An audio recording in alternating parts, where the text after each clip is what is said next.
Assalamualaikum warahmatullahi wabarakatuh. Perkenalkan, saya Ari Dana Fauzan, mahasiswa Farmasi kelas karyawan Universitas Peradaban. Pada kesempatan kali ini saya akan mempresentasikan materi kuliah farmakologi yang berjudul Sistem Endokrin yang diampu oleh Bapak Baidi Mulyanto, apoteker. Sistem endokrin. Sistem endokrin terdiri dari kelenjar yang tidak mempunyai saluran yang mengeluarkan hormon ke dalam aliran darah.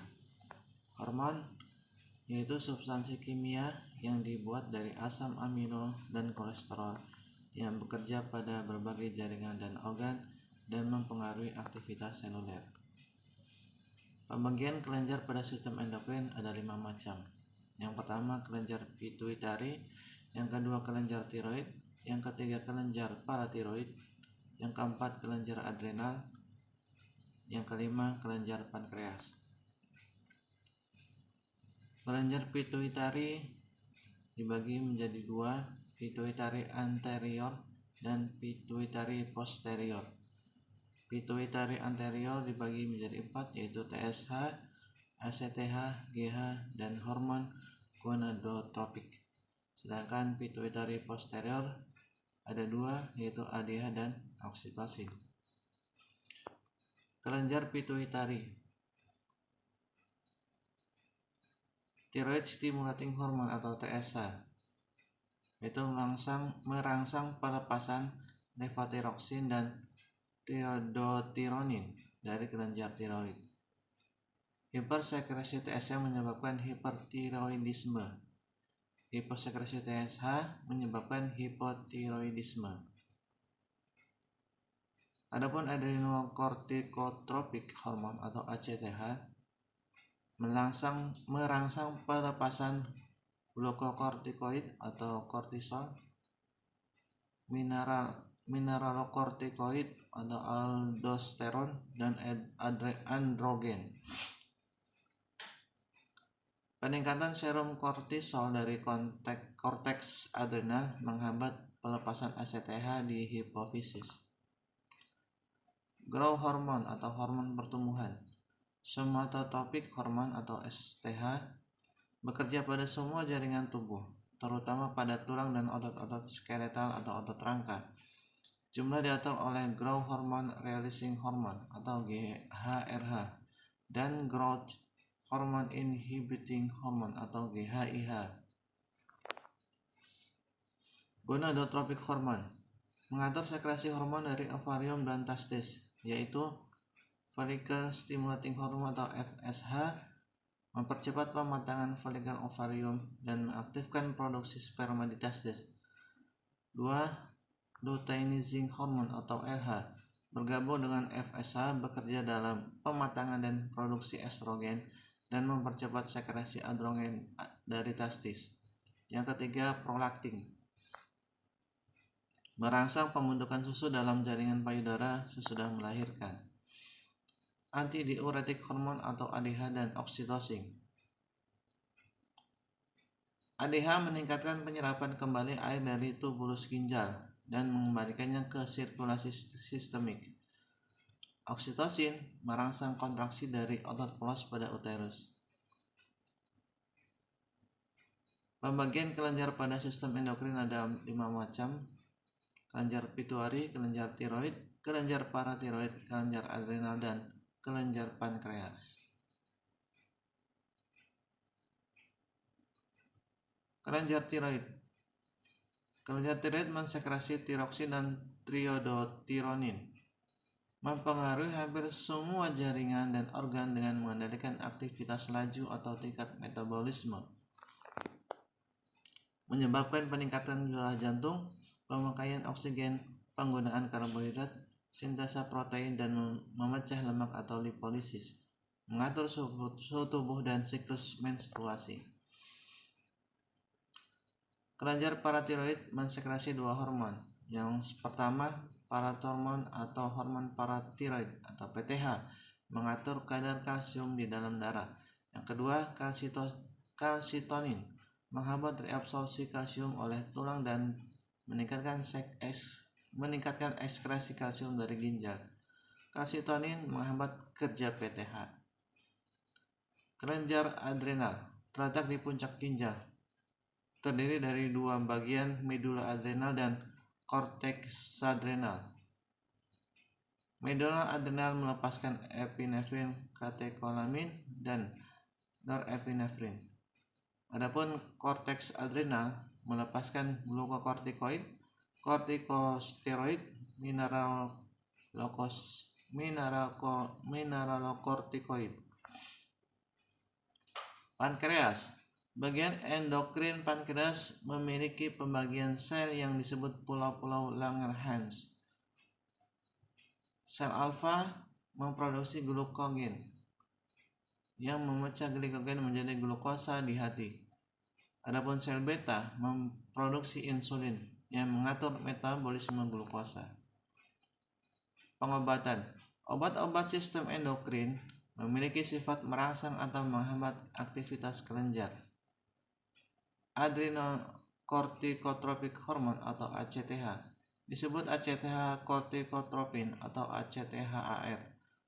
Corticotropin merupakan larutan ACTH murni dalam gelatin untuk suntikan IM atau SC. Dipakai untuk satu, mendiagnosis gangguan kelenjar adrenal, yang kedua mengobati insufisiensi kelenjar adrenal, dan yang ketiga sebagai antiinflamasi dalam mengobati suatu respon. Cara kerjanya merangsang kelenjar adrenal untuk mensekresi kortikosteroid. Waktu paruh 15-20 menit. Kortikotropin menekan respon imun dan inflamasi. Adapun efek sampingnya mengakibatkan peningkatan sekresi hormon, korteks adrenal, reaksi hipersensitivitas, alkalosis hipokalemik. Interaksi obat, timbul keracunan digitalis, diuretik dan penisilin menyebabkan hipokalemia, rifampisin dan barbiturat mengurangi efek ACTH. Obat kortikotropin atau ACTH-AR dosisnya melalui SKIM 4 kali sehari 20 unit. Adapun melalui IV 10-25 unit dalam 500 ml 3 kali sehari. Pemakaian defisiensi ACTH. Pemberian IV untuk pemeriksaan diagnostik dan penggantian hormon. Adapun kortikotropin repository atau kortikotropin gel ACTH-AR gel dosisnya SKIM 4 kali sehari 40 unit. Pemakaian defisiensi ACTH mengobati insufisiensi adrenal akibat pemakaian kortison jangka panjang.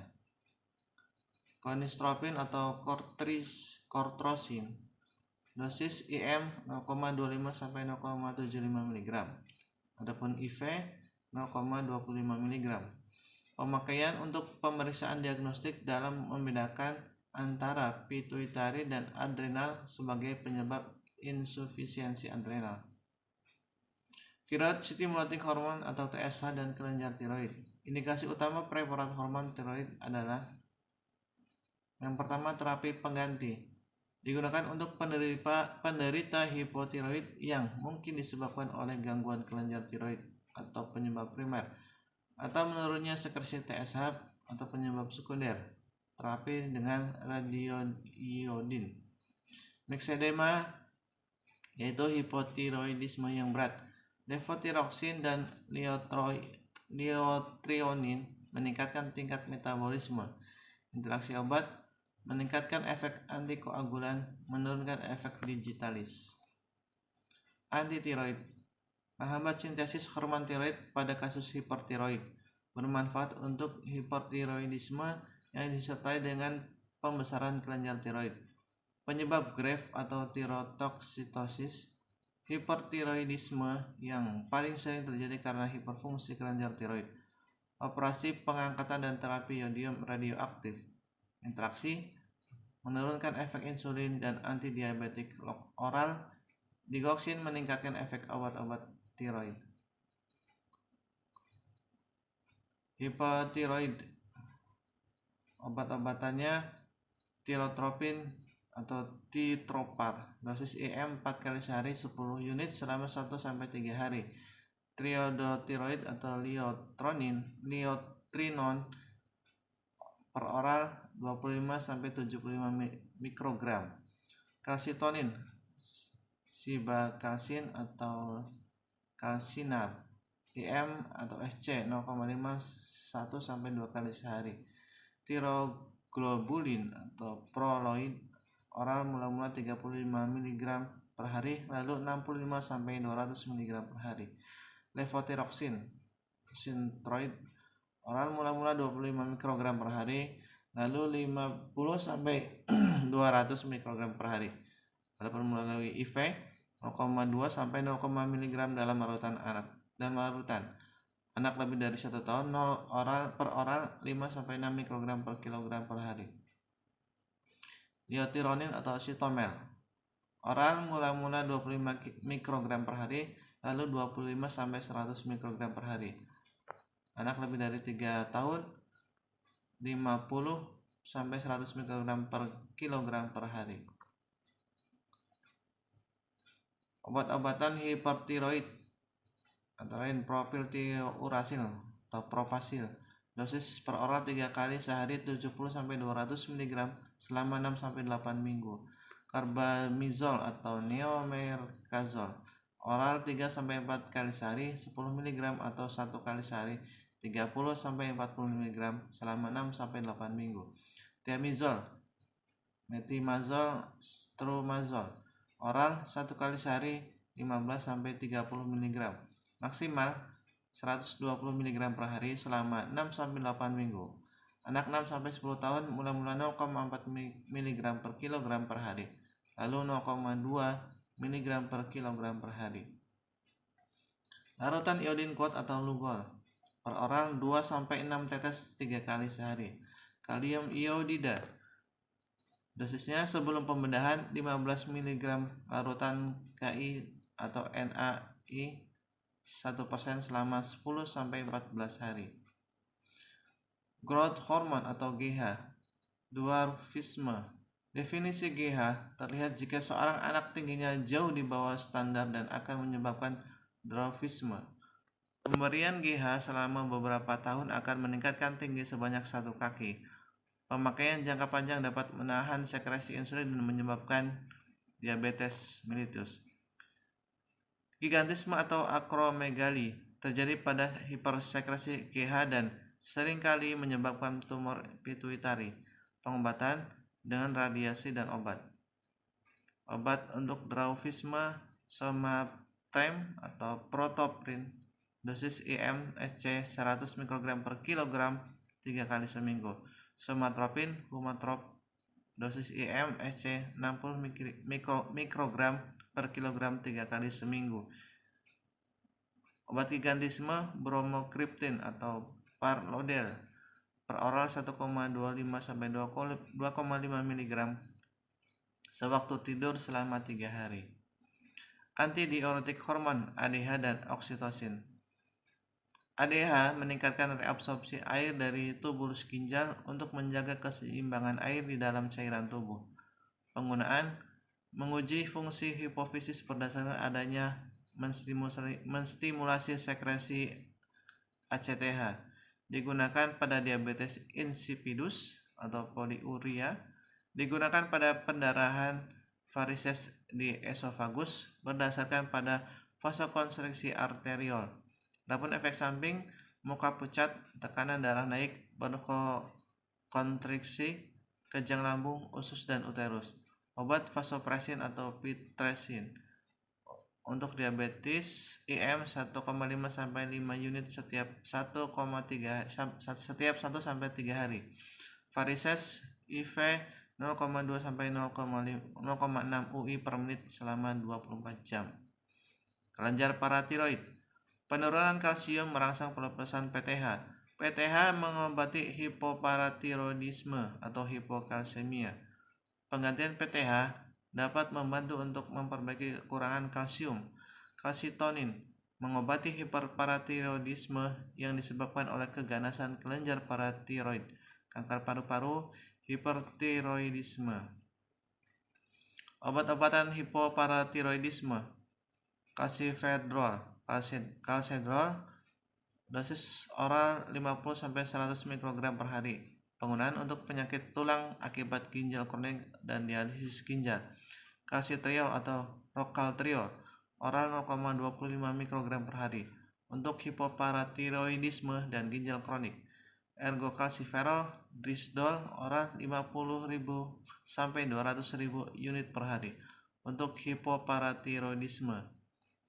Adapun obat untuk hiperparatiroidisme: calcitonin, Salmon atau Calcimar, SCIM, mulai 100 unit per hari, selanjutnya 50-100 unit per hari setiap hari atau 2 hari sekali.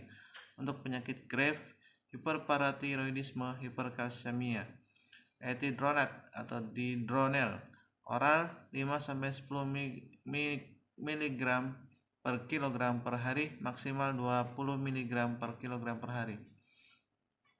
Untuk penyakit Graves, hiperparatiroidisme dan hiperkalsemia. Kelenjar adrenal, glukokortikoid. Obat-obat glukokortikoid disebut kortison. Efek glukokortikoid: yang pertama, antiinflamasi atau peradangan, multiple sklerosis, artritis reumatoid, peradangan pembuluh darah. Yang kedua, anti alergi, asma, reaksi obat, dermatitis, dan anafilaksis. Yang ketiga, anti stres, mengurangi kecemasan dan menstabilkan kekecewaan emosional. Adapun efek sampingnya: peningkatan gula darah, deposit lemak yang abnormal di wajah dan tubuh, moon face atau buffalo hump, hipertensi, tukak peptik, dan retardasi pertumbuhan. Interaksi obat: meningkatkan potensi aspirin diuretik, menurunkan efek antikoagulan dan antidiabetik oral. Antacid, rifampicin, bariturat, mengurangi kerja obat ini. Mineral kortikoid. Hormon-hormon ini mempertahankan keseimbangan cairan dengan peningkatan penyerapan natrium dari tubulus ginjal. Efek hipokalemia akibat kehilangan kalium dengan kemih dan edema serta berat badan meningkat karena retensi garam dan air. Juga risiko hipertensi dan gagal jantung. Pilihan obat: aldosteron, deoksikortikosteron, dan kortisol. Adapun obat-obatnya: betametason, Celestone, oral 0,6-7,2 mg per hari. Obat antiinflamasi steroid kuat: dexamethasone, Decadron, oral 0,25-4 mg 2-4 kali sehari. Obat antiinflamasi steroid kuat untuk gangguan alergi akut, asma, shock, depresi. Metilprednisolon, Medrol, oral 4-48 mg per hari dalam dosis terbagi 4. IMIV 10-200 mg setiap 4-6 jam, antiinflamasi. Hidrokortison atau Cortef, oral 20-240 mg per hari dalam dosis terbagi 2-4 kali. IMIV 15-240 mg setiap 12 jam untuk insufisiensi dan inflamasi adrenokortikal. Prednisolon, Delta Cortef, oral 2,5-15 mg 2-4 kali sehari.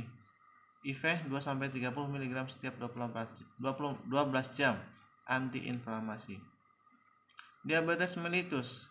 Diabetes mellitus atau DM, suatu penyakit kronik yang terjadi akibat kekurangan metabolisme glukosa disebabkan oleh kurangnya sekresi insulin di sel-sel beta.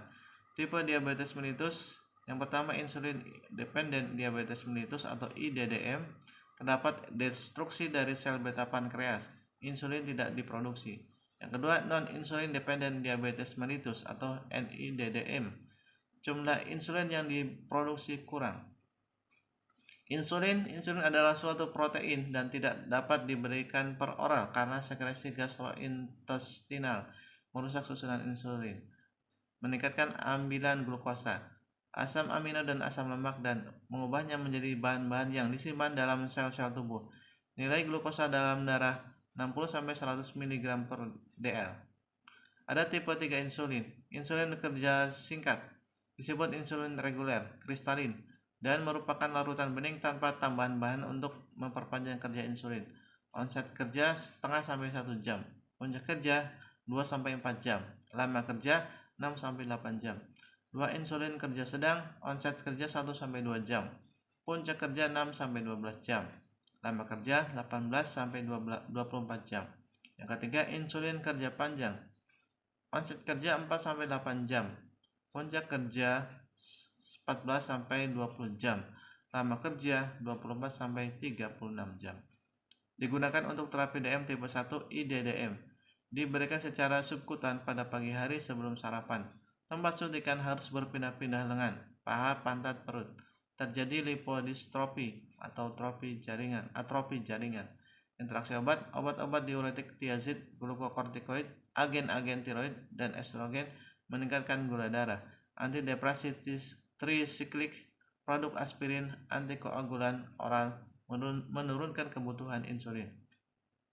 Efek samping hipoglikemik jika insulin berlebih. Gejala cemas, gemetar, kulit dingin, dan lembab, dan mungkin mengeluh sakit kepala.